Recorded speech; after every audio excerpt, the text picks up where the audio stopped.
Ya, baik.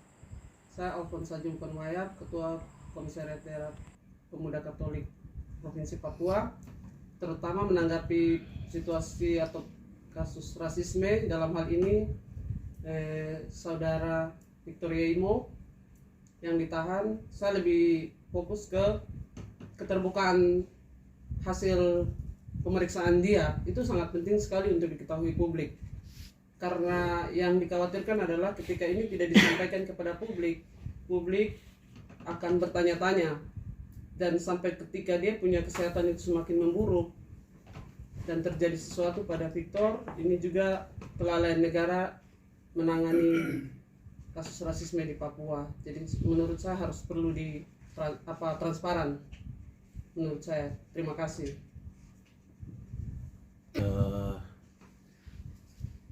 Kami Forum Persatuan Pemuda Gereja di Tanah Papua, peristiwa yang terjadi pada hari Senin,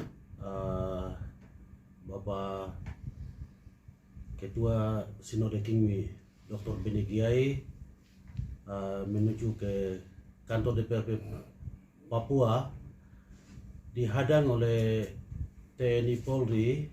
Kami pemuda gereja sangat kecewa dengan tindakan yang terjadi di depan kantor DPR Provinsi Papua. Itu tidak etis, dan untuk ke depan jaga etika untuk datang, kalau boleh itu bisa izinkan, karena di kantor DPRP itu rumah kita bersama. Aspirasi apapun terjadi itu harus kita sampaikan di situ, tetapi dihadang dan sampai tidak diizinkan masuk. Kami pemuda gereja sangat kesal dengan tindakan itu. Dan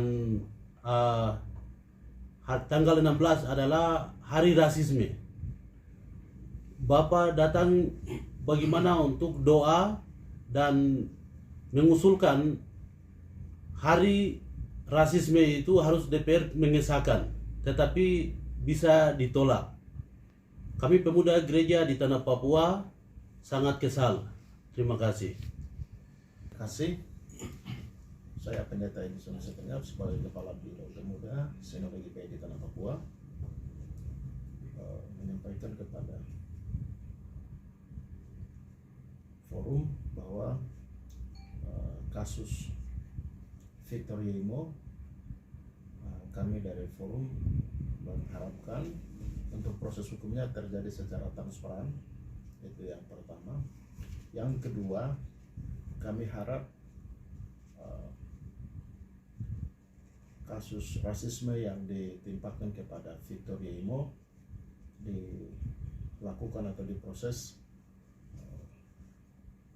dengan baik, supaya dia adalah yang menjadi korban dari peristiwa rasisme di Surabaya dan juga berembes ke semua peristiwa di Tanah Papua.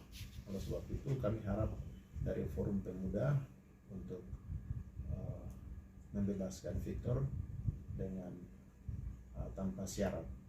Itu yang pertama. Yang kedua, yang ketiga berkaitan dengan peristiwa penahanan Pendeta Dr. Beni Giai di gedung DPR kemarin. Kami harap juga dia adalah tokoh gereja dan juga salah satu ketua sinode, sehingga itu merupakan tidak etis.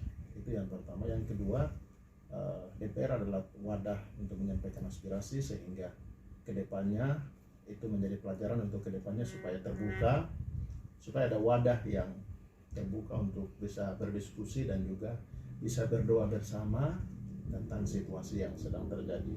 Sebenarnya di Tanah Papua ini kan kita mayoritas Kristen, tapi mayoritas dari sisi kertas saja, tapi faktanya kita menjadi minoritas di atas tanah ini sebenarnya. Oleh sebab itu, ketika seorang tokoh gereja datang, seharusnya terbuka dan mungkin ada berdoa bersama untuk situasi di Tanah Papua. Itu yang mungkin kami bisa sampaikan dari Forum Pemuda Kristen di Tanah Papua. Terima kasih. Berkaitan dengan penahanan Bapak Dr. Beni Giai di DPRP kemarin, menurut saya atau kami dari Forum Pemuda Gereja itu melihat ruang-ruang demokrasi ini semakin dikekang. Padahal orang harus diberikan kebebasan untuk berdoa, berpendapat di muka umum dan lain sebagainya. Dan juga menurut kami ini surat yang sudah diberikan kepada pihak kepolisian dalam hal ini di Polda, ditanggapinya dengan membalas surat di depan jalan, dan itu sangat tidak etis sekali. Sebenarnya pihak kepolisian itu menunjukkan sikap etika yang baik, membalas surat pun harus ke kantor sini, bukan di jalan-jalan. Itu menunjukkan sikap yang tidak etis juga. Sehingga kan berharap kedepannya itu tidak terjadi lagi seperti ini. Karena dengan begitu atau dengan demikian, negara menunjukkan bahwa orang Papua itu mau buat sesuatu selalu dibatasi-batasi. Padahal kita ini bagian dari negara ini juga toh. Nah, kalau merasa seperti itu, untuk kedepannya bukan hanya Bapak Pendeta Dr. Pendeta Beni Gyai, tetapi yang lain-lainnya, tolong untuk diberikan ruang seperti itu. Terima kasih.